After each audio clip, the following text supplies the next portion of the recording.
नमस्कार, मैं Vaibhav Mishra, medical and psychiatric social worker, mental health counsellor. दोस्तों, अक्सर ही ये देखने में आता है कि ओवर थिंकिंग की समस्या का सामना कर रहे लोगों को जीवन की बदलती हुई परिस्थितियों के साथ सामंजस्य बैठाने में तकलीफ होती है। परिस्थितियों का ठीक ढंग से मूल्यांकन करने में और किस परिस्थिति के हिसाब से क्या निर्णय लेना उचित होगा, इस बात का निर्धारण करने में काफी कठिनाई का अनुभव होता है, जिसकी एक बड़ी वजह बनती है ज्यादा ना सोचने का प्रयास करना। मैं एक बार फिर दोहराता हूं, जिसकी बड़ी वजह बनती है ज्यादा ना सोचने का प्रयास करना। दोस्तों, जब भी हमें किसी भी प्रकार की परिस्थिति का सामना करना होता है तो उसके दोनों ही पक्ष होते हैं, सकारात्मक पक्ष भी और नकारात्मक पक्ष भी। इंसान परिस्थिति से जुड़े हुए दोनों ही पक्षों के बारे में सोचता है और उसकी बौद्धिक क्षमता के हिसाब से उसे जो निर्णय बेहतर लगता है, जिससे उसे सकारात्मक परिणाम मिलने की संभावना है, वह उन निर्णयों को लेता है।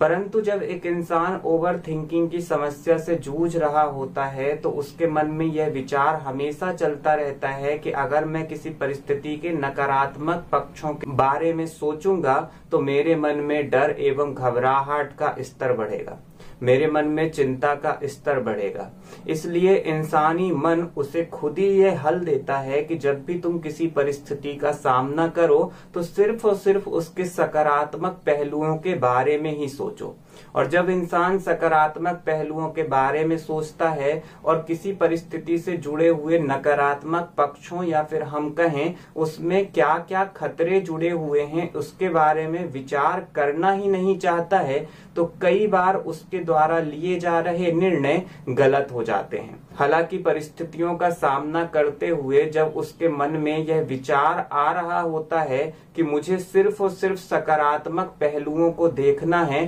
तब भी मन में कहीं न कहीं घबराहट, डर और चिंता का स्तर बढ़ा हुआ रहता है, क्योंकि मन परिस्थिति से जुड़े हुए उन खतरों के ऊपर बार बार ध्यान लेकर जाता है, जिसके वजह से एक इंसान के डर एवं घबराहट का स्तर बढ़ता है।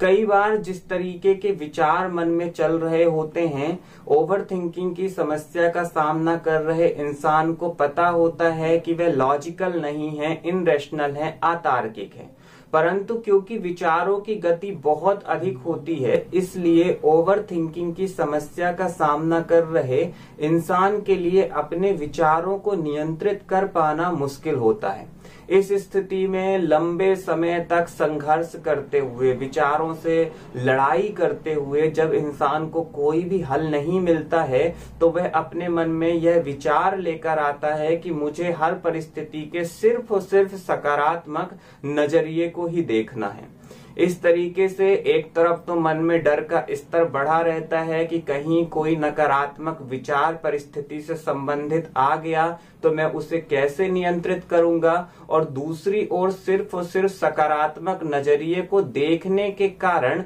कई बार निर्णय लेने में इंसान को कठिनाई होने लगती है। तो अगर दोस्तों इस तरह की कोई स्थिति आपके साथ बन रही है कि जब भी आपको किसी परिस्थिति का सामना करना पड़ता है और मन में ढेर सारे विचार चलने लगते हैं और कई बार वह विचार पूरी तरीके से अतार्किक होते हैं, परिस्थिति से भी जुड़े नहीं होते हैं, परंतु जब वे विचार चलते हैं तो आप अपने आप को सिर्फ समझाते हो कि मुझे सकारात्मक सोचना है, मुझे पॉजिटिव बने रहना है, परंतु फिर भी आपको उस परिस्थिति में निर्णय लेने में कठिनाई होती है, या फिर उस परिस्थिति के निकल जाने के बाद आपको लगता है कि जो निर्णय मैंने लिया वह और भी बेहतर हो सकता था अगर मेरे मन में इतने सारे विचार ना चलते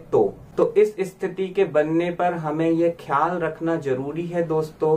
कि हमारे जीवन में हर दिन कोई ना कोई परिस्थिति बनती है और उसमें हमें बेहतर निर्णय लेना होता है ताकि हमें रिजल्ट यानी कि परिणाम अच्छे मिले। परंतु जब ओवर थिंकिंग की समस्या से कोई इंसान जूझ रहा होता है तो वह चाहते हुए भी बेहतर निर्णय इसलिए नहीं ले पाता है क्योंकि उसके विचार तेजी के साथ चल रहे होते हैं और हर एक निर्णय पर इतने सारे विचार चलने लगते हैं कि व्यक्ति का मन कंफ्यूजन से भर जाता है। तो अगर ऐसी कोई स्थिति आपके साथ बन रही है तो आप अपनी मेंटल स्टेबिलिटी और थॉट प्रोसेस को बेहतर करने के ऊपर काम करिए। आप पाएंगे कि जैसे ही आपके मन में मानसिक स्थिरता आने लगेगी तो फिर आपका निर्णय होगा कि आपको किस पक्ष के बारे में सोचना है और किन पहलुओं के बारे में आपको नहीं सोचना है। अभी आपके साथ यह स्थिति बनती है कि जब भी कोई परिस्थिति आती है मन में ढेर सारे विचार चलने लगते हैं और कंट्रोल आपके हाथ में नहीं रहता है। जब कंट्रोल आपके हाथ में नहीं रहता है, इस कंडीशन में वह परिस्थिति अगर छोटी भी हो तब भी वह बड़ी नजर आने लगती है, क्योंकि विचार बहुत तेजी के साथ चल रहे होते हैं। तो अगर आप अपने विचारों की गति को कम करने के ऊपर काम करते हैं, अपनी भावनात्मक स्थिरता के ऊपर काम करते हैं, अपने थॉट पैटर्न को चेंज करने के ऊपर काम करते हैं, तो आप धीमे धीमे करके पाएंगे कि आप परिस्थितियों का बेहतर ढंग से सामना कर पाएंगे। और उसके जब आपको दोनों पक्ष दिखलाई देंगे, सकारात्मक भी नकारात्मक भी, तो आप परिस्थिति के जोखिम भरे खतरों के पक्षों को देखते हुए भयभीत नहीं होंगे, बल्कि आप उस परिस्थिति के उन खतरों को कम करने की कोशिश करेंगे जो कि तार्किक है। मेरी यहाँ पर बात बहुत अच्छे से समझिएगा, जो कि तार्किक है,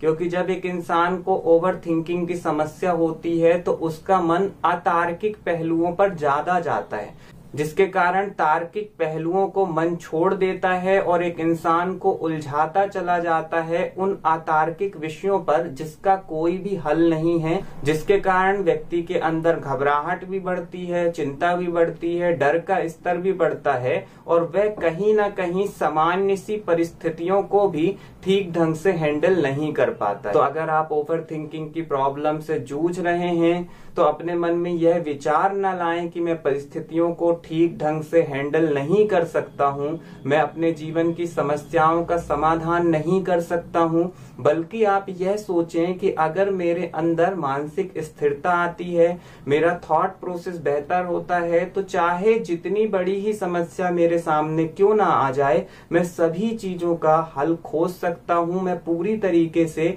सक्षम हूं अपने जीवन की समस्याओं के हल खोजने में। और अगर आप लगातार प्रयास कर रहे हैं और फिर भी आपको कठिनाई का अनुभव होता है, कई बार आप विचारों में इस तरीके से उलझ जाते हैं कि उनसे बाहर निकलने में आपको कठिनाई होती है, तो आप मानसिक स्वास्थ्य परामर्श के लिए कदम उठा सकते हैं। अगले वीडियो में किसी नए विषय के साथ आप सभी से फिर मुलाकात होगी।